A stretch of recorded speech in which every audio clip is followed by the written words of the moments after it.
दुर्गाज किचनमध्ये आज आपण सॉर्बेट बनवणार आहेत। हे सॉर्बेटची पद्धत ना खूप जुनी आहे आणि बाहेरच्या देशात याचं खूप फॅड आहे। तिथले लोक ना आवर्जून खातात, आपल्या डोळ्यासमोर इन्स्टंट हे बनवलं जातं। सॉर्बेट म्हणजे काय? आपण जे फ्रेश फ्रूट असतात ना त्याला फ्रोज करून त्यापासून आईस्क्रीम बनवणे आणि इन्स्टंट खाणे, त्याला सॉर्बेट असं म्हणतात। तर या ठिकाणी आपल्याजवळ जे अवेलेबल फ्रूट्स आहेत आपण त्यापासून बनवू शकतो। असं नाही की याला मोजकेच फ्रूट लागतात असे नाही, कुठलेही तुम्ही वॉटर कंटेंट विदाउट वॉटर कंटेंटचे फ्रूट्स जरी घेतले, सीजनल फ्रूट जरी घेतले तरी त्यापासून बनतं। तर हे छान छोटे छोटे आपण याचे काप करून घेतले। आता याला ना एका डिशमध्ये स्प्रेड करून आणि याला 1 दिवस आपल्याला फ्रीझरमध्ये ठेवायचं आहे। फ्रीझरमध्ये जेणेकरून ना याचा पूर्ण आईस बनल आणि हे टणक बनतील। जर तुमचं फ्रीझर जर हाय पॉवरचा असेल तर याला ना 6 तासही बस होऊन जातात। 6 तासात तुम्ही हे सॉर्बेट बनवू शकतो। पायनॅपललाही तसेच कटिंग करून आपण फ्रीझरमध्ये ठेवणार आहेत।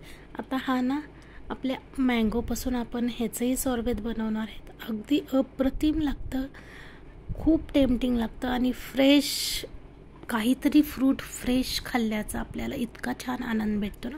आता हे कच्च्या आमपासूनही आपण हे सॉर्बेट बनवणार आहेत। या कच्च्या आममध्ये तर इतकी व्हरायटी आपल्याला बनवता येते ना, हर एक प्रकारे आपल्याला ज्या वाटेल त्या पद्धतीने आपण हे सॉर्बेट बनवू शकतो। याच्यात वेगवेगळे इन्ग्रेडियंट्स घालू शकतो।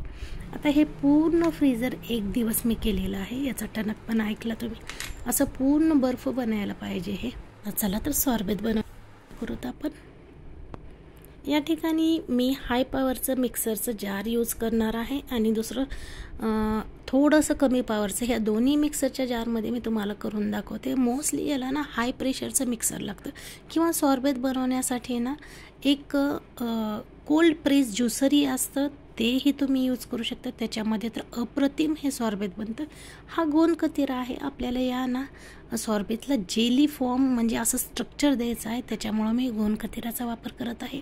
गोंद कतिरा तर उन्हाळ्यामध्ये उष्णतावर्धक असतं, ते नेहमी म्हणजे तुमच्या कोल्ड्रिंकमध्ये कुठल्याही घरच्या पेयमध्ये असू द्या, छान रिझल्ट येतात त्याच्यात। आणि हे गोंद कतिरा बनवण्यासाठी ना मी सकाळी एक 4-5 याचे खडे ना पाण्यात भिजत घातले होते आणि आता संध्याकाळपर्यंत त्याचा छान जेली फॉर्म झालेला आहे। या ठिकाणी मी साखरेचा वापर केला आहे, तुम्ही गुळाचा किंवा मधाचाही वापर करू शकता। तर हे पहा, पहिल्या वेळेस चंक्स राहिले होते पण आता एकदम फाईन प्युरे झाली आहे। तर ही सॉर्बेट ना कमी पॉवरच्या मिक्सरवर केल्यानंतर थोडंसं पातळ झालेलं आहे, हे पाहिलं। पण याचं ना पूर्ण ग्राइंडिंग झालेलं आहे, एकदम सुंदर दिसत आहे। तुम्ही असेही सर्व करू शकता कारण हे टोटली कोल्ड आहे, अगदी अप्रतिम लागतं। जर आणखीन थोडंसं तुम्हाला हे ना आईस्क्रीमसारखं स्ट्रक्चर जर लागत असेल ना तर याला ना थोडंसं ना एअरटाईट डब्यामध्ये याला ठेवायचं आणि 1 तास फ्रीजमध्ये ठेवायचं, पूर्ण आईस्क्रीमचं याचं स्ट्रक्चर येतं। या ठिकाणी हे स्वीट मेलन तर अप्रतिम दिसत आहेत, याचा पूर्ण आईस झालेला आहे।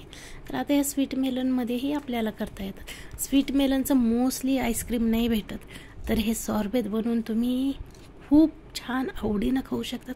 आपली लहान मुलं आहेत ना, ते ना तर खूप आवडेल।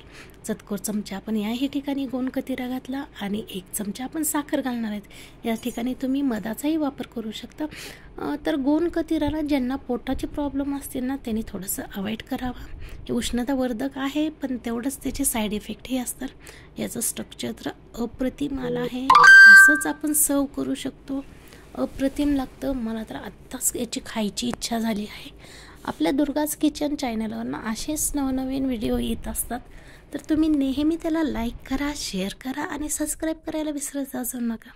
आणि आपण बनवलेल्या रेसिपीज ना नेहमी बनवत जा। हे पाहिलं किती क्रीमी वाटत आहे, किती ग्लो आहे या आईस्क्रीमवर, अप्रतिम।